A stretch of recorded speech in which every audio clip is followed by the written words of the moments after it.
Alright, did you do the coding challenge? So here goes the solution. So of course we start by defining the variables that we need for this exercise. So height John, and I set these like randomly to 172 centimeters. You can of course just use some value for yourself. And height Mike, 165. Okay, just AT here. And now the ages of both. So the age of John, and I chose 26, and age of Mike to 29. Now we have to calculate the score for each of them. So score John, and I don't remember the formula for this. So it is the height plus 5 times the age. So in this case, it's height John plus 5 times age John. And now the same thing for Mike. So var score Mike equals height Mike plus 5 times age Mike. Now again, I'm missing the T here. Okay, and so now it's time to start taking the decision. And of course we use an if-else statement to do that. Alright, so how does John win the game? John of course wins the game if his score is greater than Mike's score. So how do we do this? We just write it like this. So score John is greater than score Mike. And in this case, we want to log to the console that John wins the game. And we also want to print the score. So we do it like this. So John wins the game with, and then we put a score here. So score John points. Alright. And now we need to find out how Mike wins the game. Mike wins the game if his score is greater than John's score. And what we need here is an else if. So if the first condition is not true, then go to the second condition.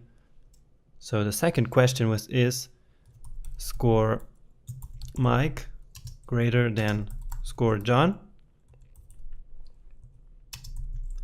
And if it's true, we want to log to the console that Mike wins the game with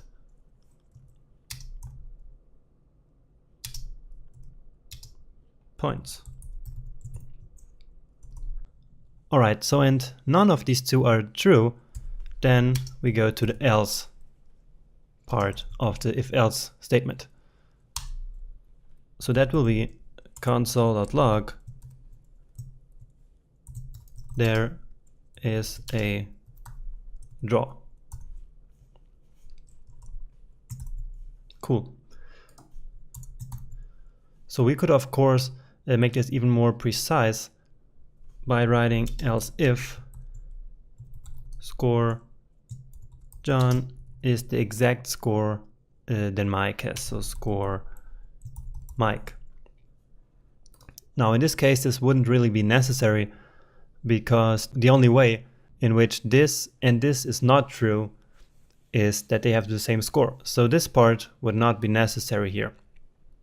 But just to make sure and just to show it to you, I decided to include it here as well.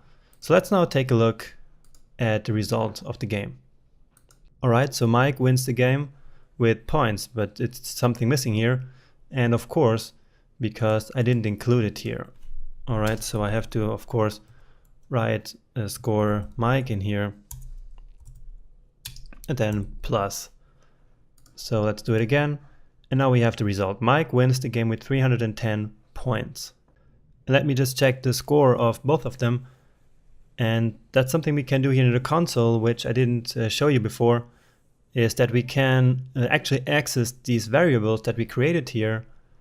So all these 6 variables, we can access them here just by writing their name. So for example, we can write score John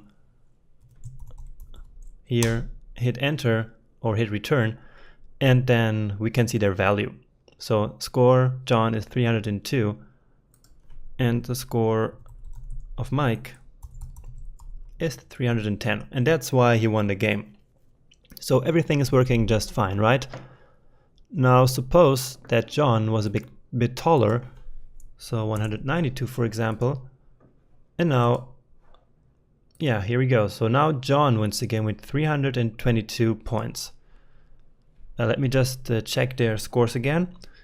And another thing that we can do here in the console is, if we don't want to write our last commands all over again, we can just hit the up arrow key and it will show us our last commands. So score Mike, and if I hit it twice now, score John. So John now has 322 points, which means that he won the game. So everything is working here. So let's now make John a bit smaller again, so that we can see the draw here. 182, let's say. Okay, so John still wins the game with 312 points. So, alright, so difference is just 2 points now. So if I make John 2 centimeters smaller, then we should have a draw. Okay, so here's a draw. So now John's score is the same as Mike's score. Let's just check that. Alright, so they're both 310 points. Alright, so this was the easy part. I hope you got that on your own. It was just the concept that we have talked about before and applied to this very simple game. So let's now take a look at the 4th point, which is adding an extra player. So I will do this without looking at the other code up here. I will also actually comment it out so it doesn't get in our way. I will create some more space so that we can do this without looking at the other code. Okay, so this player will be called Mary, and we will have to create the same variables for her as well.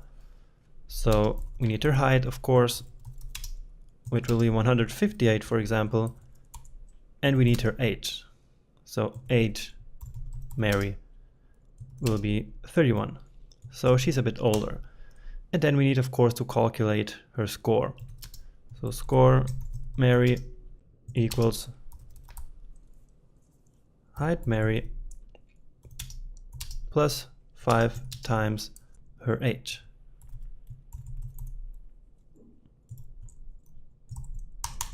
And now the decision part is a little bit trickier than what we had before, because now it's not so easy to determine who wins the game. Alright, but let's start again with John. So how does John win the game now? So in order for John to win the game, he needs to have a score higher than Mike and at the same time higher than Mary, right? So how do we write this? So if score John is higher than score Mike, and this is what we already had, and now the magic part is the AND operator. So what we want is that John's score is higher than Mike's and at the same time higher than Mary's. So score John higher than score Mary. Make sense? So let's imagine the following situation. Imagine John has 300 points and Mike has 250 points and Mary has just 200 points. So in this case, John has more than Mike, so this is true, and John has more than Mary as well, so this is true as well. So true and true, as you learned in the last lecture, results in true. So in this case, this would be true, and it makes sense, because that's exactly how John wins the game, if his score is higher than both the other scores. So I will actually copy this part from here, so I don't have to write it over again. So John wins the game with score John points. Alright, and now we need to make the same thing for Mike. So we use the else if statement and write if score Mike is greater than score John, and at the same time score Mike is greater than score Mary.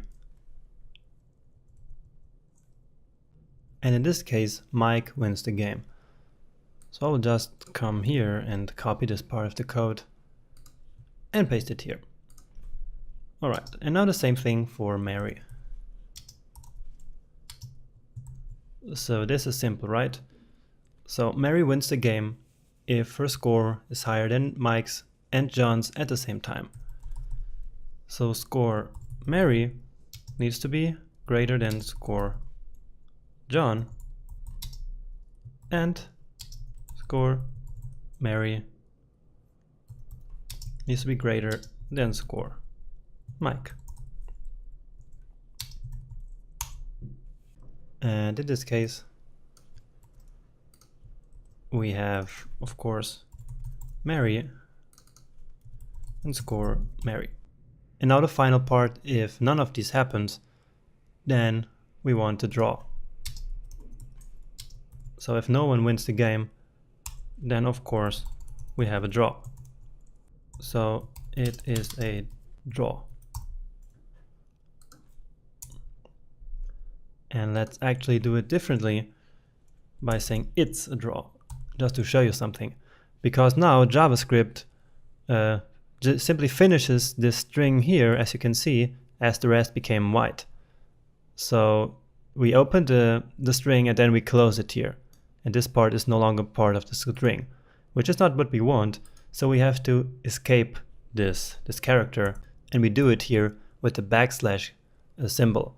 So now JavaScript simply interprets this as part of the string, as part of the text, and no longer sees this as the end of a string. Alright, so let's now run the thing. So Mary wins the game with 313 points. So let's check out their scores. Score John, score Mike, and score Mary. Alright, so this makes sense. So Mary has the most points, so she wins the game. Let's now just change the other players. Let's make him a bit smaller again. Let's 70, for example. And now Mary still wins the game, of course.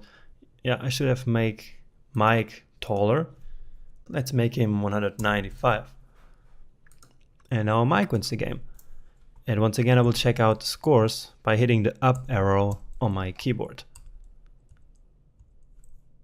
And John. Alright, so Mike has the highest score now. Now, if we make John a little bit older, he will probably win the game. Yes, that's right. So John, Mike, and Mary. Now John has the highest score. Alright, so this is working just fine. Alright, so once again, I hope you did the challenge, and if you did, that it was helpful to you.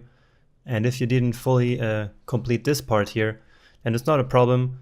I'm sure that by now you understood how it works and how we use these Boolean operators, because this is something really important and we will use it all the time. So yeah, this is pretty important that you understand this part. So we will now move on to our next fundamental JavaScript concepts right in the next lecture.